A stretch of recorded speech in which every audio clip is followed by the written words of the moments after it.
अगोदर पहिली मागणी सांगतो, महाराष्ट्रातल्या मराठा समाजाचा ओबीसी समावेश करायचा, त्यासाठी कुणबीच्या नोंदी सगळ्या शोधायच्या, त्यांच्या परिवाराला द्यायच्या आणि सगळे सोयऱ्यांची अंमलबजावणी करायची।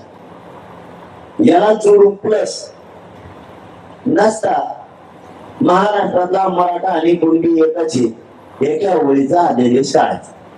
दोन्हीपैकी एक कोण सरकार मान्य का हो? दोन्हीपैकी कोणचं एक कर। सगळ्या सोयऱ्याचं बी करण, हे बी करणं काय तुला काय काम विकत आणायचे का? दोन्ही कर। सगळ्या सोयऱ्यांची बी व्याख्या अंमलबजावणी करा आणि सरसकट मराठा कुणबी एकच करा। घेऊन सगळ्याला मस्त आलं इंद्र दिवशी एवढे द्यायला पडला तरी त्याच्या गावातल्या कांद्याचा भाव वाढला। दुसरी मागणी, आंतरवादी सर्व महाराष्ट्रातल्या सर्व केसेस सरसकट विनाट मागे घ्यायचे। खूप जणांच्या घातल्या त्या किमान 6 महिन्यापासून बदलल्या काय तेव्हा मग तुझ्या हनुमान शिकवले ते एवढेच तेव्हा त्याच्या रोज मागण्या वाढतात। तुला ध्यानच राह ना आमच्या मागण्या काय तू मग हिंदी पाठ करून वाटतं काय आमचं माहिती होतं तुला? तू काय काय करतो मला सगळं माहिती। तो बेल कमून दाबून धरली हाऊस मध्ये हे बी मला माहिती। तुला कुणीच बोलून देणार मग म्हणून तो ते बेल हाऊसची दाबून धरली होती आणि हाऊस मध्ये ओबीसीचा एखादा प्रश्न मारायचा का नाही? खरं आहे का नाही?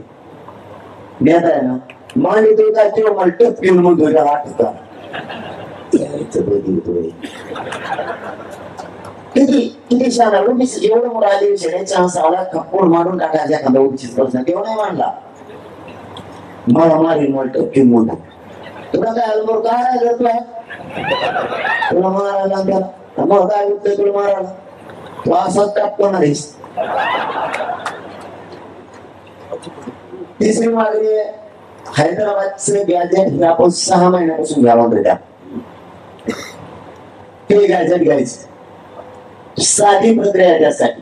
केंद्रीय समितीला नुसतं हैदराबादचं गॅजेट शिकवायचं। साधी प्रक्रिया, हैदराबादचं गॅजेट टाकता समितीला घेता येते, समितीला ते घ्यायला पाहिजे नाही घेतलं। आणखीन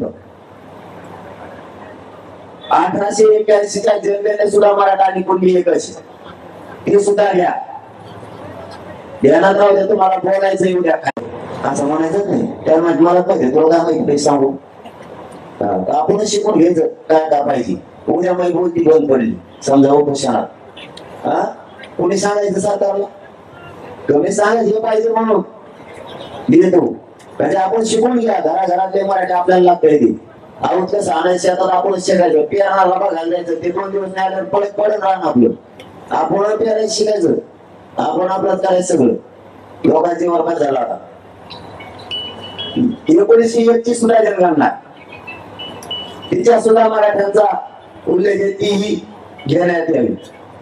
बॉम्बे गव्हर्नमेंटचं गॅजेट सुद्धा एकदम साधी आणि सरळ प्रक्रिया आहे। याला कशाची कॅबिनेटची गरज नाही, कशाची नाही कशाची। समितीचा एक सारा सदस्य सुद्धा हे शिकवू शकतो। साधारण संस्थांचा सुद्धा गॅजेट काय हरकत आहे तुम्हाला शिकायला? याचा अर्थ ते पहिले राजे नव्हते का? ते शासक नव्हते का? ते शाले नव्हते तुम्ही ते शाले का? मग तुम्हाला शिकायला हरकत काय? काही काहीचा काहीच पोरांना न स्वीकारून सुद्धा आरक्षण 1967ला कधी दिलं ते तुम्हाला चालतं आणि पोरांना आरक्षण द्यायचं नाही। हे आता शेवटचे फायटर नाही बाबा म्हणून आता ही शेवटची फायटर